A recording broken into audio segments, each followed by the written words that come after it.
Hi guys, I'm Ryan Mallory. And I'm Jared Banry. Welcome to the show. Today we're going to talk a little bit about drunk driving and also a new segment we have. So we had Sergeant Tom Venables from Medford Police Department that's the late night chief basically, and he's going to do a segment for us every week. So this week we have one on drunk driving. The segments with Tom Venables are going to be called 2SAM6 Status Check. I want to explain what that means. 200 is Medford over the radio. Central Point is what? 600? Yeah, and OSP has one, and each agency has a call number there. SAM means the sergeant on duty. 6 is Team 6, and that's the graveyard shift that Tom's on when a lot of action happens, definitely with thefts and things like that. So 2SAM6, and then status check. Status check is what the dispatchers call out to check on the police officers so they know where they are and that they're safe. So if they don't hear one for a while, there should never be a couple hours that go by where they haven't checked in with that cop. So they'll say 2SAM6 status check, or a number, officer 619 status check, and that officer reports back. So this is Tom reporting back to us with a little segment called 2SAM6 status check. Now, we talked with Tom about eludes and those kind of things, and drunk driving, really, because we're here we are, we're almost to New Year's. Tis the season. Yeah, 'tis the season, and I can't wait for 2020 to be over. I might have a couple of drinks that night, honestly, but I won't be driving anywhere, and we want to stay safe. And we want to keep people safe, and anybody that's drinking and they end up in a lewd, it almost always turns out bad for them, or horribly somebody else. I mean, there was a lady killed in front of a little pantry a couple years ago, and it was a drunk driver eluding, and it killed somebody's family member for sure. So we're going to let you hear for a little bit about our conversation with Tom about DUIs and eludes. DUIs make me sad. Because Medford is notorious for being everywhere. It's amazing. Sometimes I listen to like Klamath Falls or Josephine County, and DUIs are a thing in the country. Yeah, I mean, it doesn't.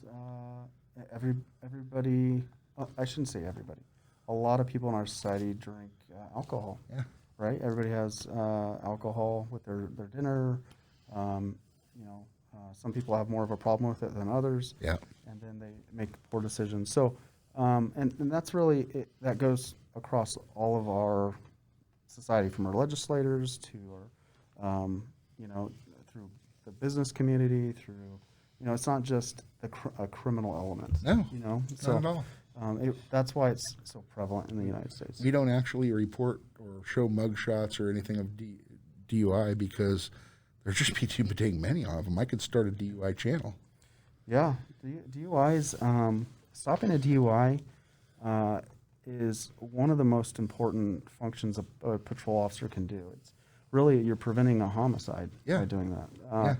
And stopping someone that has been consuming alcohol or even drugs or marijuana or pills, and then getting behind the wheel of the car and push that 3,000-pound vehicle down the roadway is a danger. And so, getting competent patrol officers that are excited about enforcing that crime is important.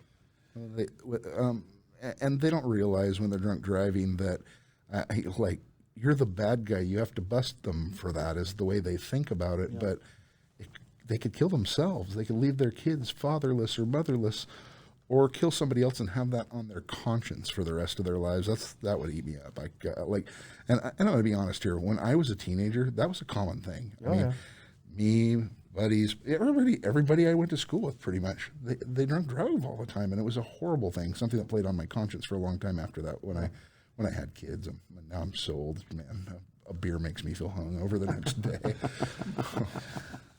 Yeah, it's not acceptable and anymore. You said back in the day. Yeah. It's that day still today. People still do that today, it takes it. Fortunately, for a lot of people, I think the statistic is, and I might be a little off on this, but you drive 1,000 times intoxicated before you get caught one time. Oh wow! So most people have been doing it a while. Yeah. And eventually you do get caught. Yep. Mm-hmm. But yeah, drunk driving, whether it's alcohol or drugs, is a big no-no. With the legalization of marijuana, we've seen an uptick in marijuana DUIs. See some really slow-moving vehicles out there. And Oh man, I get hungry talking to you at the car, dude.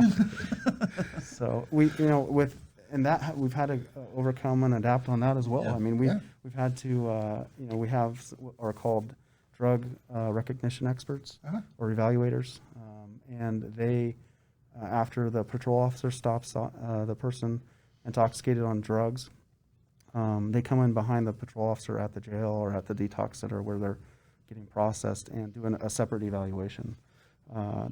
They have some more training when it comes to detecting and recognizing and documenting drug DUIs. So yeah, I mean, that's kind of a little neat Now, piece. DUI is a misdemeanor. Is that correct? It just depends. I mean, yes, yeah, for the first 1 or 2, but once you get 3 or 4, it starts becoming considered a felony. Yeah. And you go to prison pretty quick. After 3 or 4, and it's one of those things where I just can't believe somebody. From what I read, it's gonna. If you get a DUI, it's gonna cost you $10,000 to $20,000 attorney's fees, your insurance being SR22, almost uninsurable by insurance companies. It's gonna cost you time off from work. I can't believe after all of that, somebody does it 2, 3, or 4 times. It's just so horrible. Well, see, and the other thing is people think, people have a hard time deciphering between an alcohol DUI and a drug DUI. Yeah. I blew under an '08. They can't arrest me. Well, people need to understand that it's proof of impairment. Yeah, were you impaired? If you were swerving down the road Right. and clipped a mailbox, I don't care if you had one drink, it affected you badly. Because someone at a .04 could be on their face, just like somebody that's an alcoholic, been drinking for 20 years, it's a 3.0, and Yeah, is yeah. stone cold sober. Yeah, in college, I could drink a 12-pack of beer, no problem. Now, it's like a beer or 2, and I'm like, no, that's probably not. probably about Yeah, right. I better cut it off, wait an hour, make sure I don't know, no buzz driving or anything for me for a long, since before I had kids. Yeah. And that was after like seeing people in the county that I lived in, Siskiyou County, California, die in car accidents, driving home drunk. Yeah. And you're right, it is impairment. I mean, there's a number of the '08, but it is, the officer has to prove impairment. And whether you're an '04 and you're, impaired, then you can still be convicted of a DUI. Yeah, that makes sense. So that was pretty interesting stuff. We appreciate Sergeant Venables for coming to see us and talking about these subjects with us. What do you do so that you don't end up in this situation? Obviously, you're not supposed to drunk drive, but planning ahead is the biggest thing. Like, what are you going to do? But the plan can fall apart. Yes, plans can fall apart, and it's very easy to lose a designated driver. And most of the easiest way to lose your designated driver is when you're in a party situation. Your designated driver becomes intoxicated. Yeah, that's a rough one for sure. So if you've planned ahead and that all falls apart, call a friend, call family, call a cab, call an Uber. Even if you have to bum some money from a buddy or somebody walking by on the street, don't drive home. There are some tow trucks that every year will give a free ride. There's a lot of wait for that. They're going to bring your car and you home, and it's a busy time. So you don't want to be standing on a street corner all night. Ask somebody at the party that's sober if you can have a ride home or to your nearest friend or relative's house. Whatever you're going to do, if you're out and about partying and you're not staying home or you're not at a friend's house that you're staying at, just get there safe. Yeah, I mean, I rarely came into contact with people that thought, okay, you know what, it's the end of the year, I'm going to go out and drink and drive. No, it's people thinking that they're okay. I had a drink about 4 hours ago.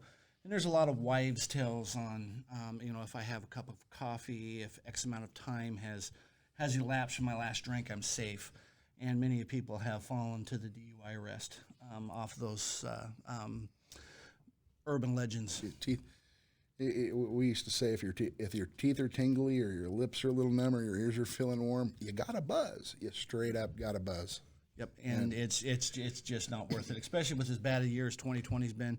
Do you really want to end up in 2020 with a DUI, sitting in detox, $10,000 worth of stuff going on in your life with attorneys and fines, an SR22 for insurance, and that's the most expensive kind you can buy. Yeah, it's nuts. And like reputation damaging, embarrassing for most people to get picked up for something like that. We don't want to see in the mugshots. We don't really publish those mugshots, but they come out in the mugshots, and we post the whole list, and people see that stuff. And I feel bad for people that end up in that situation, but also kind of not, because it is a decision we make. Well, the DUIs are misdemeanors. Yeah. But if you're convicted of 3 within a 10-year period, that's a felony. Felony, right. And lifetime revocation on your driver's license. Yeah. And this day and age, you got to have that license to have a good job. Have you seen some DUI wrecks? Oh, I've seen DUI wrecks. I've scraped people up off the roadway. Yeah. And it's something that you don't forget. I've had people I know die in accidents. Yeah, definitely. With a total of 4 fathers of young children in the car when I was in high school. Yeah, my older brother was a police sergeant down in Los Angeles, and he got that call that his daughter was involved in a DUI accident. And when he arrived on scene, and daughter was the victim, she doesn't drink, and she was just going through the intersection and was hit by a multi-time offender. Oh. And the strength my brother showed, being able to stand at the side of the car while his little girl's being cut out of the car. It's amazing to me, and and the compassion that he had. He wants, the guy was held accountable, but both he and his daughter now is married and has a child, and is living a great life. But the forgiveness that they were able to show was something I don't know if I could do.